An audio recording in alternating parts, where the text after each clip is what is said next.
remember when I lost my mind. Welcome back to the NutriMedical Report. Let's talk about different diets. Again, you can't get enough in just a diet, even a Mediterranean diet or whatever, even if you're eating organically or even growing your own food. That's why we've developed these super nutraceuticals like NutriDefense. I bring in, for example, one of the components is made by the Mitsubishi Tea Company. It's a magnesium ECGC catechin, so it's an anhydrous salt. We also have a product that's called Cell Defense that's now developed with BioPerine because it's unique among the flavonoids that it actually crosses the blood-brain barrier, as you mentioned, Dr. Barry. This combines it with BioPerine, which is a subunit of pepper, so it increases absorption 20 times. The key is pharmacological dosage. In other words, even if you have a great diet, are you going to have enough of that to have a biological effect in a certain pathway?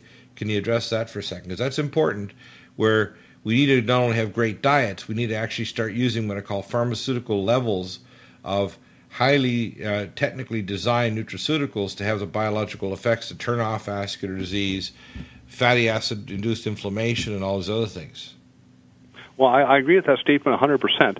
But what you have to have is a multifactorial approach to absolutely. reducing inflammation. Right, absolutely. And that's why it's very difficult to rely upon one tool in your toolkit to do all the work. You can't. And there's really three parts of what I call an anti-inflammatory diet. The first and most fundamental aspect, you have to reduce the levels of toxic fat in the body.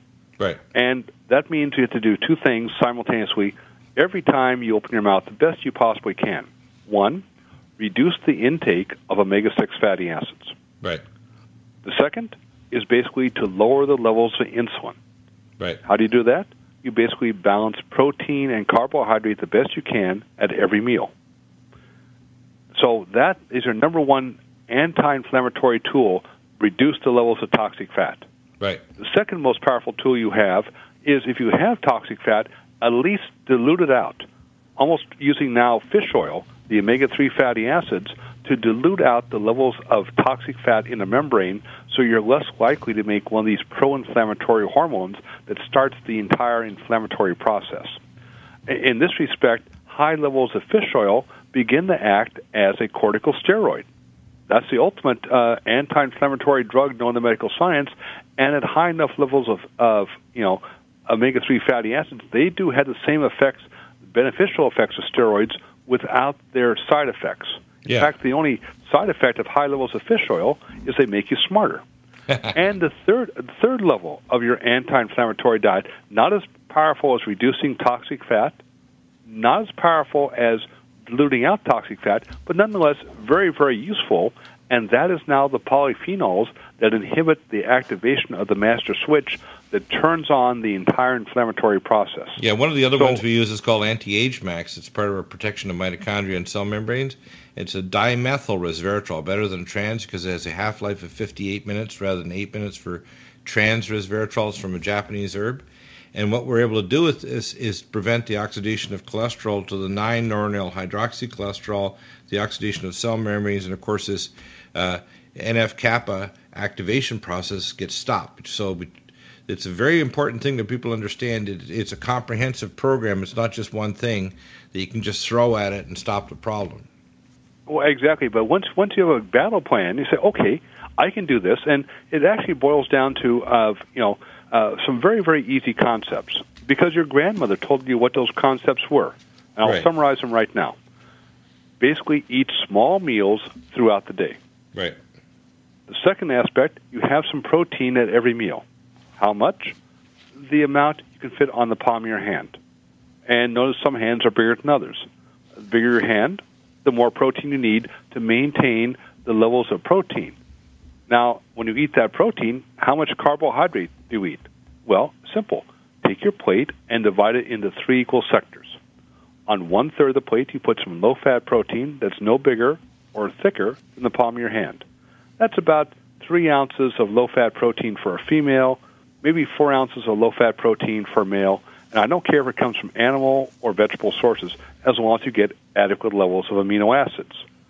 Now, the other 2/3 of the plate, you fill it until it's overflowing with colorful carbohydrates. What are those? They're called fruits and vegetables. But the color comes from the polyphenols. And so by eating colorful carbohydrates, one, you keep the overall carbohydrate content low. It's very hard to overconsume broccoli. And you're getting the highest levels of polyphenols with the least amount of carbohydrates. And by doing that, you're balancing protein to carbohydrate to moderate the hormone insulin. Yeah. And finally, you add some fat to your meal. Fat makes food taste better, but you always add monounsaturated fat, things like olive oil, slivered almonds, or even guacamole. Not that monounsaturated fat is good, it's just basically it's not bad. And therefore, it really has a zero effect on inflammation. But what you've done now is to construct a drug, a very powerful drug, that will help reduce the levels of toxic fat. Would that include oils like coconut oil too?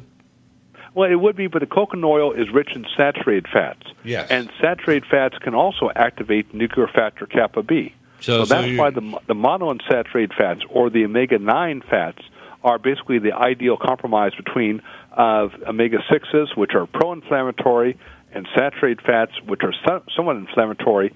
The omega-9s are totally non-inflammatory. Right, so omega-9 foods are like guacamole, almonds. What about pistachios? They're omega-9 too, aren't they? Yeah, they would be also. Yeah. A good rule of thumb for nuts, which are a great source of omega-9 fatty acids, the more expensive the nut, the richer they are in those fatty acids. Really? Would that include things like macadamia nuts? Macadamia nuts are the world's richest source. They're also the most expensive source of nuts. What I've heard is the best nut in the world for your body, we'll soon be carrying them actually, is pistachio nuts. And we have a really good supply here in New Mexico, of course, and in California. But a small amount of these are extremely helpful for stabilizing your blood sugar and for kind of diluting and turning off this fatty acid imbalance that causes these toxic fatty acids to develop. Now, well, once you got that your basic dietary diet down, now you start adding other things to it, which are anti-inflammatory. Uh-huh. What are anti-inflammatory? Omega-3 fats, especially the long-chain omega-3 fats found in fish oils. Yeah. And that's but you have to have a therapeutic amount. Right. And for most Americans, a therapeutic amount, our blood testing after thousands of blood tests have indicated it's going to be in the range of about 5 grams a day of these omega-3 fatty acids. Yeah, we've got the super high medical grade that we carry called Omega Supreme. And I tell people, on average, they need to take at least 3 to 4 of these a day if they want the biological effect. But the research has shown just this one thing alone will cut down heart and vascular disease by 50%. That's pretty amazing. The same with inflammatory arthritis and autoimmune disease, etc. It's amazing, isn't it? Well, it's amazing until you basically understand the science, and then say it's obvious. Yeah. It's obvious because the omega-3 fatty acids are diluting out the toxic fat that drives those disease conditions. Yeah. And finally, so now you have an anti-inflammatory diet, and you're adding anti-inflammatory omega-3 fats in adequate levels. Now you add the last thing back, the polyphenols. This is a very inexpensive insurance policy to keep NF-kappa B under control. Amazing. I wish that test was available today. I'm sure everybody's writing it down and wanting to order it as soon as their doctor can do that urine test. No blood test, that's good. Back with Dr. Barry Sears and his latest books, Toxic Fat, in a moment.